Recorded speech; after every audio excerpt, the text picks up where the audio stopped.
आज सकाळी मस्त नाश्त्यासाठी उसळ बनवली होती आणि त्रिशू आणि आम्ही दोघजणी मस्त वरती आलो होतो टेरेसवर आणि दोघींनी आम्ही तिथेच खाल्ली.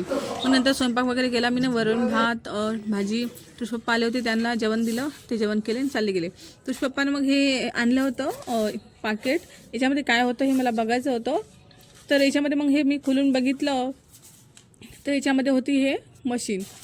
या मशीनला काय होते की सगळी रूम आपली गरम होते. त्रिशूला कसं थंडीची ॲलर्जी आहे, तिला खूप कफ वगैरे सर्दी वगैरे होत राहतं नेहमी म्हणून आम्ही हे मशीन बोलवली होती त्रिशू पप्पानं. नंतर मग मी हे हीटर लावून बघितलं, खरंच रूम गरम होते का म्हणून. तर खरंच याच्यामधून असं गरम गरम वाफ येत होती मस्त. ते आपण झोपल्यावर कमसे कम 1 तास 2 तास असं ठेवायचं, त्यामुळे रूम पूर्ण आपली गरम होऊन जाते. तुम्हाला पण जवळून बघायचं आहे का? हे बघा मस्त असं, हे बघा गालाला मस्त गरम गरम वाफ येत आहे. भेटू पुढच्या व्हिडिओमध्ये. Bye bye.